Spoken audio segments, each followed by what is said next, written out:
Hello students, how are you all? I hope you all are doing good.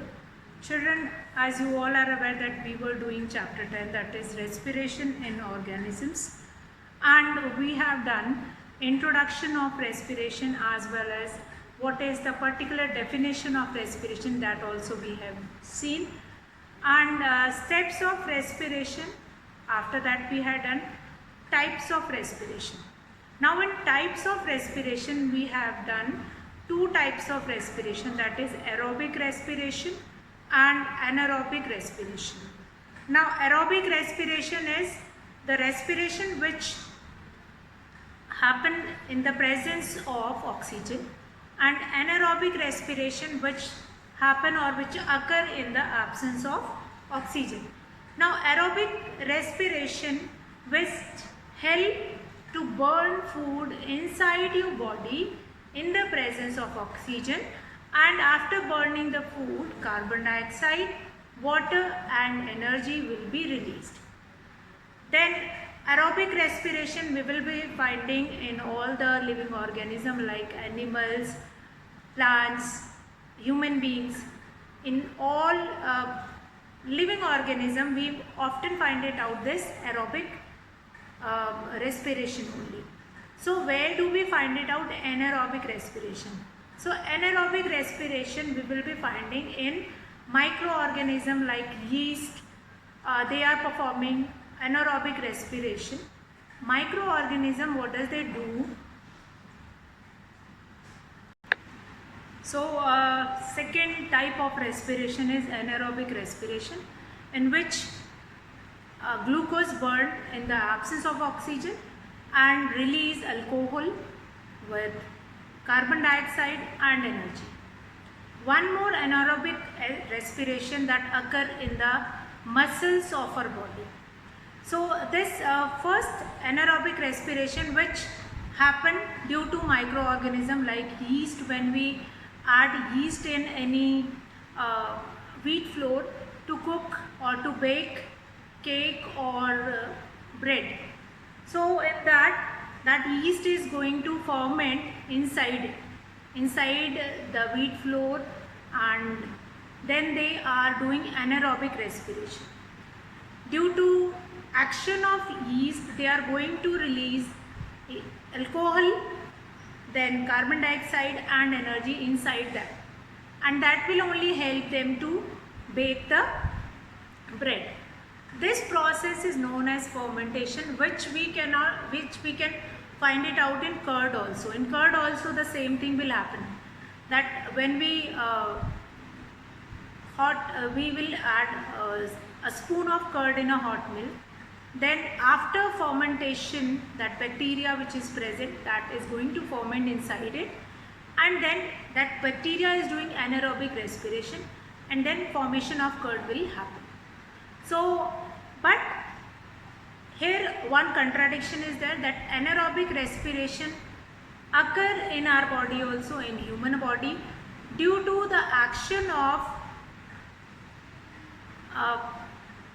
that is your glucose or fat which is already present in our muscles. So this anaerobic respiration occurs in our body also, within inside the muscles, and these muscles are going to, these muscle glucose or fat which is present in glucose, these glucose are going to burn, and that will produce lactic acid plus energy. So anaerobic respiration, glucose is going to burn inside our muscles, in the absence of oxygen. Now this basically happen with athlete or a worker which is working for a long time, and due to burning of glucose inside our muscles, that is going to release lactic acid in our body, lactic acid in our muscles. Due to that we will be suffering from muscle cramp, and how that can be removed, or how this muscle cramp can be removed, that is by taking a hot water bath or by doing massage, we can cure this muscle cramp. So this reaction is also very common, like glucose is going to burn in the absence of oxygen. It's going to release lactic acid plus energy. So now here one important question is going to arise, like accumulation of lactic acid in our body that is going to cause this muscle cramp, which can be cured by taking bath with hot water or massage. Now, how do you differentiate between aerobic respiration and anaerobic respiration? So there are certain differentiation between aerobic respiration and anaerobic respiration. Now, aerobic respiration, the first and foremost important difference between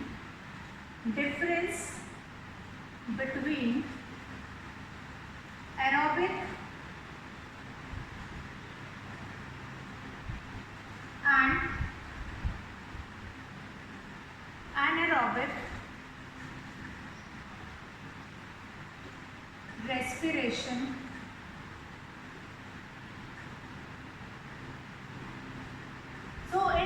when we were doing difference between these two types of respiration, the first and foremost important difference is that aerobic respiration occur in the presence of oxygen and anaerobic respiration occur in the absence of oxygen. In the presence of oxygen and in the absence of oxygen. Now, glucose is completely oxidized. In aerobic respiration, glucose is completely oxidized, but here glucose is not completely oxidized, or it is oxidized incompletely. Then end product in aerobic respiration, that is carbon dioxide, water and energy, and here the end product is alcohol, carbon dioxide or lactic acid plus energy will be released. So more energy is produced in aerobic respiration, and as compared to this, very little or less energy is released in anaerobic respiration. Then it occurs in most of the plants and animals, and this will happen either in muscles of our body or by microorganism only. We will be finding this anaerobic respiration in microorganism or in our muscles. So these are the certain difference between aerobic and anaerobic respiration. Now if here I am going to take a checkpoint, that what do you understand, that how much you understand about respiration, aerobic respiration, anaerobic respiration. So the checkpoint is in the form of fill in the blank. Number 1, dash is a biochemical process. Now which process is known as biochemical process also? So the answer is respiration. Respiration is a biochemical process. Then number 2, dash respiration occurs in the presence of oxygen. So just now we have done that aerobic respiration occur in the presence of oxygen. Next, in muscles, glucose breakdown into dash and releasing energy. So in muscles, glucose is going to break down into lactic acid and then releasing energy. Number 4, that is dash respiration occurs in yeast, some bacteria and parasites. So which type of respiration which occur in yeast, bacteria and parasites? That is anaerobic respiration. Sometimes it is given that which type of respiration occur in the muscles of human body. So then you are going to write it down, anaerobic respiration.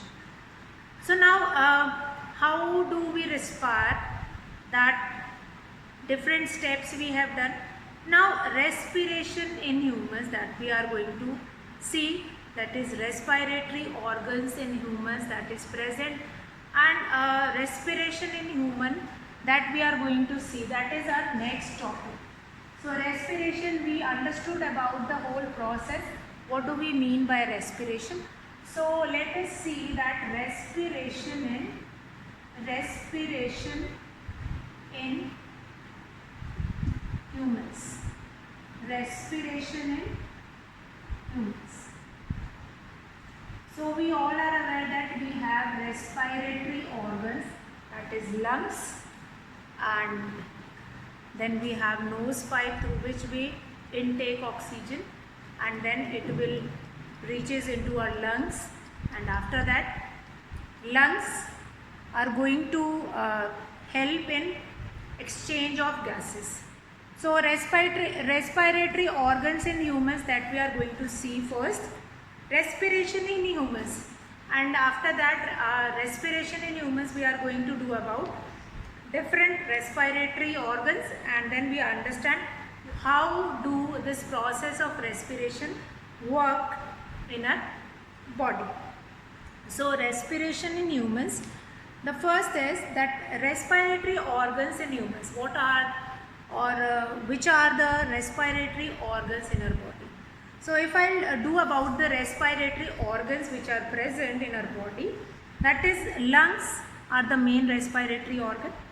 They are connected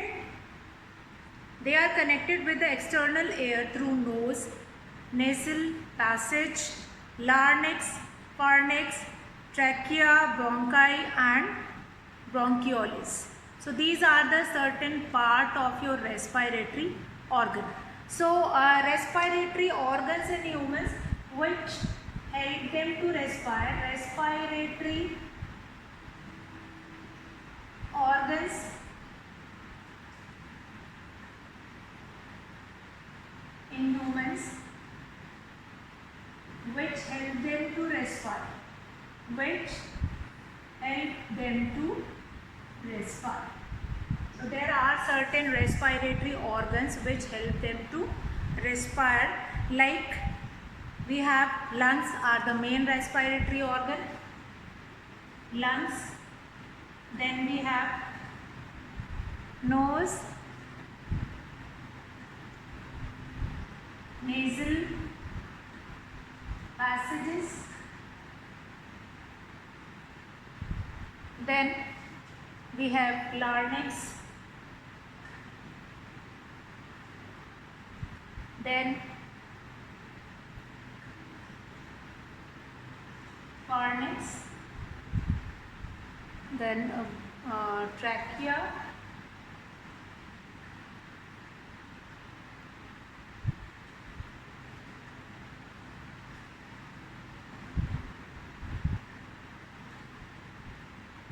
then we have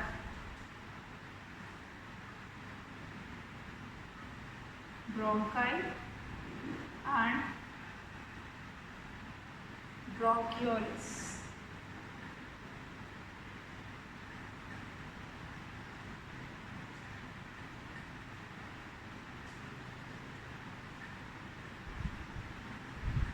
So these are the respiratory organs in humans. Lungs, which is one of the main respiratory organ, and that is one of the important respiratory organ which help the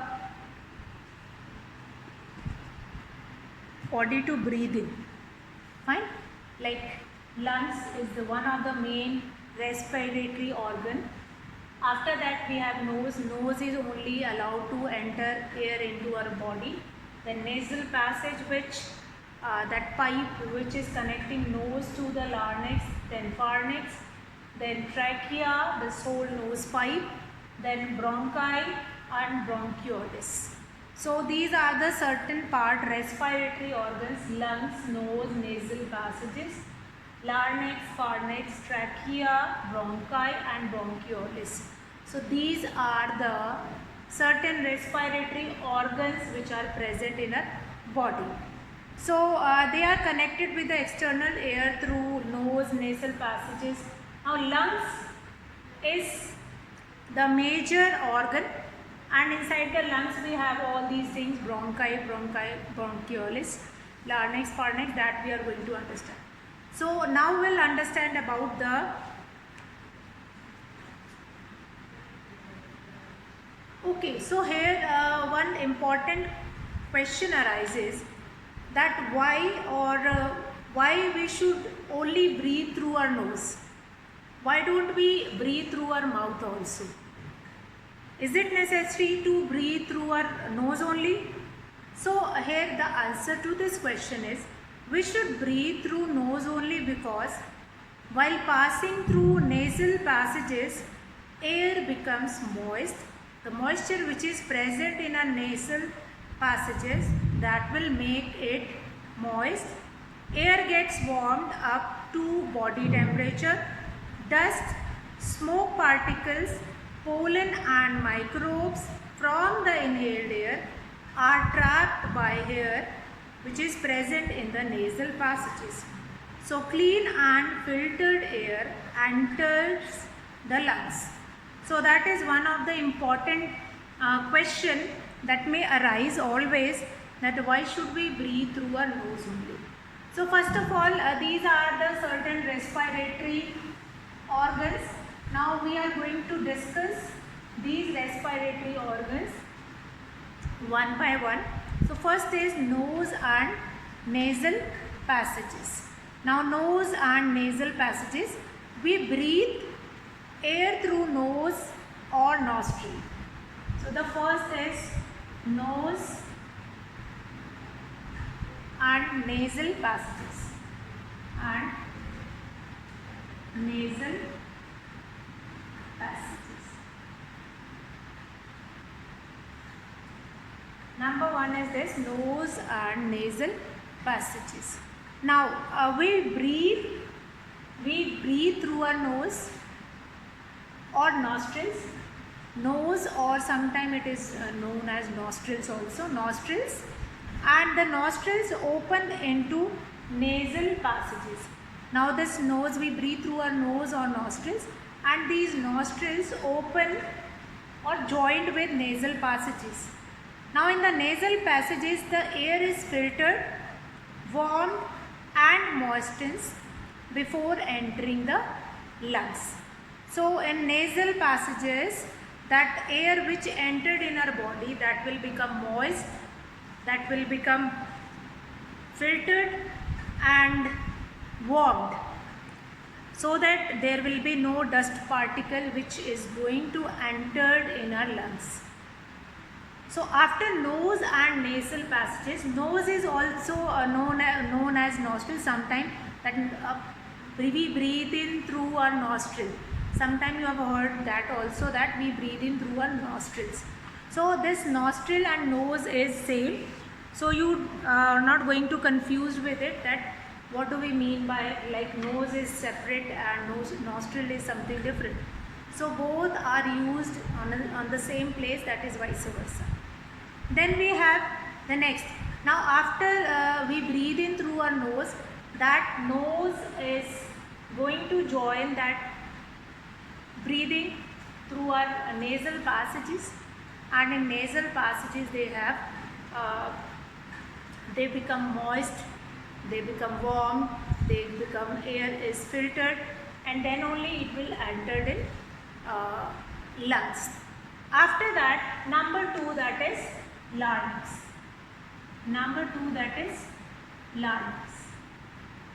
Now larynx is another part of respiratory organs.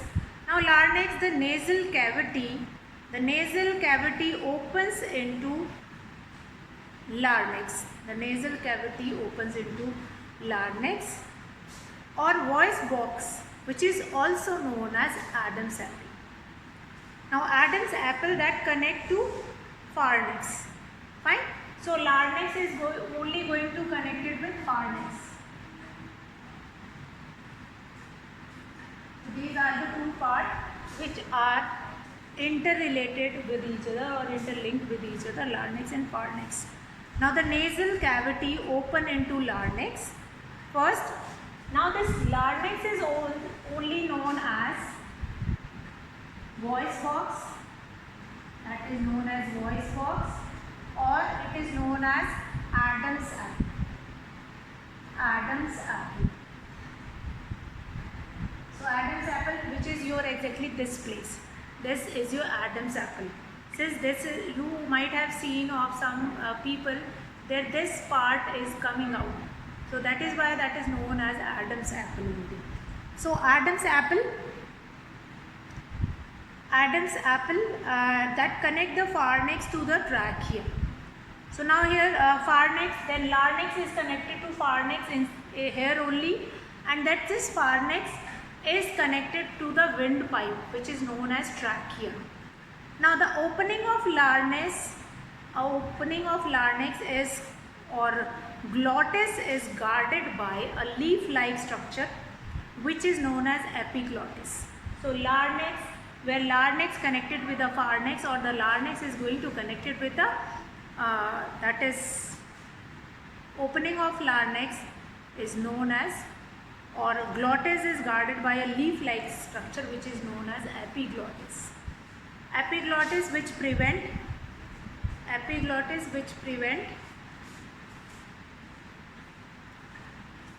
entering the food into your windpipe.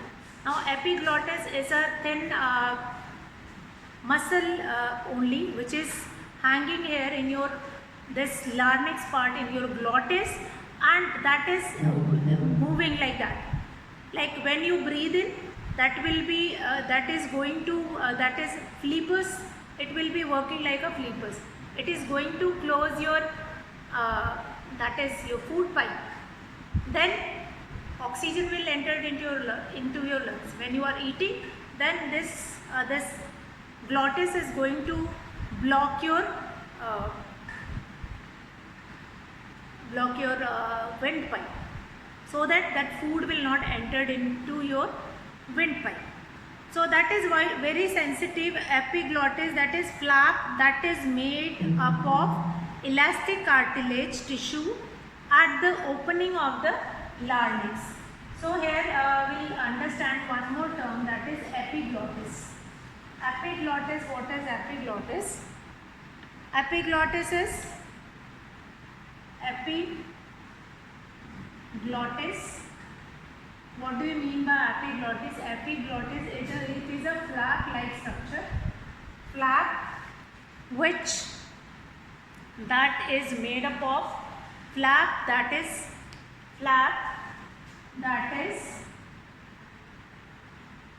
made up of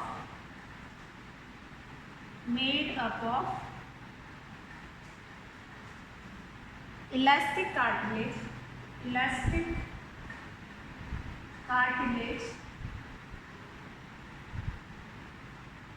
which tissue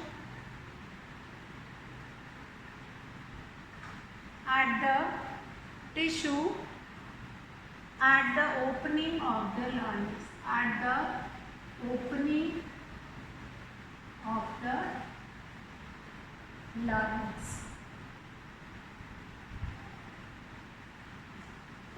of the larynx.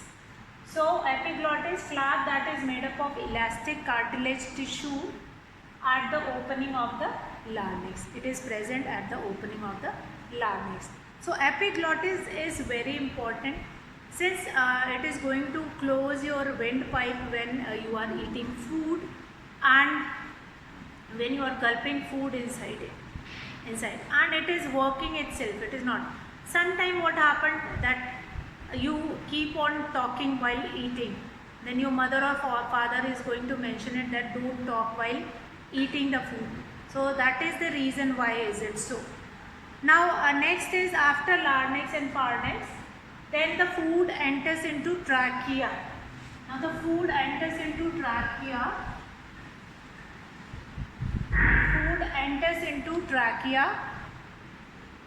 Which is trachea, and which is also known as, or that is known as windpipe.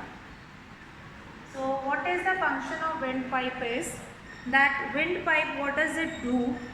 Trachea or windpipe. Now the air from the nasal passages reaches the lungs through trachea. Now it is divided into two bronchi, that is bronchus which enter the respective lungs. Now the air from the nasal passages is going to enter into this trachea, which is also known as windpipe, and it is divided into two bronchi, or that is bronchus, and which enter the respective lungs inside the lungs. Bronchi divided and redivided into bronchioles, which further divided and finally end with air sac or alveoli. So that is trachea or windpipe is working like a connecting tissue, which pass on the oxygen, and that will help them to enter in their respective chambers, like two chambers which are working inside your body, and that chamber is going to absorb that particular oxygen which they required. So this will be done by bronchi. Now lungs are a pair of spongy, highly elastic and bag-like structure.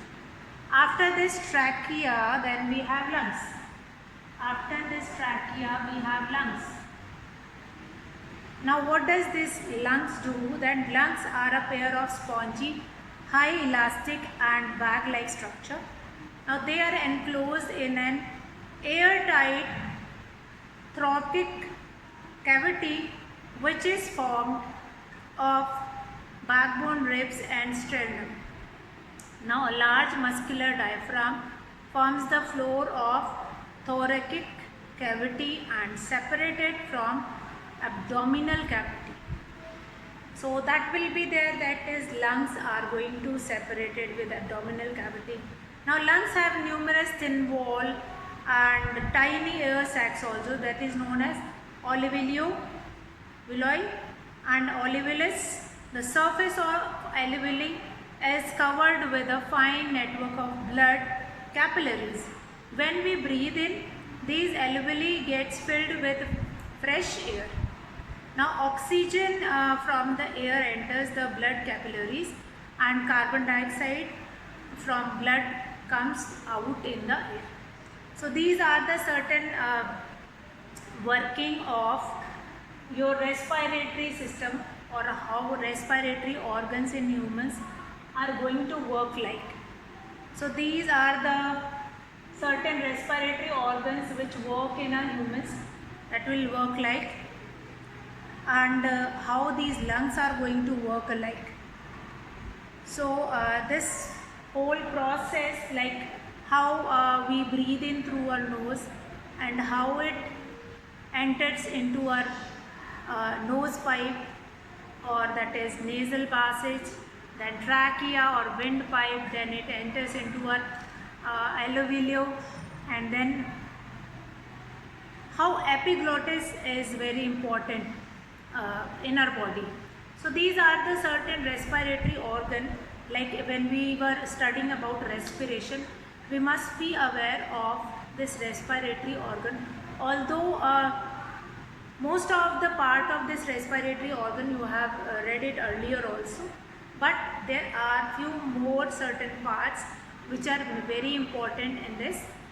You just go through all these parts like nose, nostril, then nasal passage, then oral, then larynx, then trachea, bronchi, then lungs, then left lung, then right lung, and a part of this larynx and nasal passage. That complete part is known as pharynx.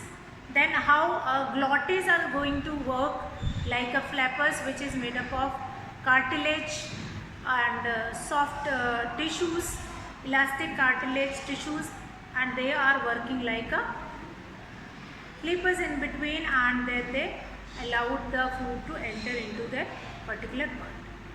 So that will be there, that is your complete respiratory organ of your body. You just go through it, and we'll be discussing the next process of respiration and breathing tomorrow in tomorrow's class. And today I will be finishing the class here. You just go through this topic in your science book. Rest we will be discussing in next class. That's all for today, children. Have a good day.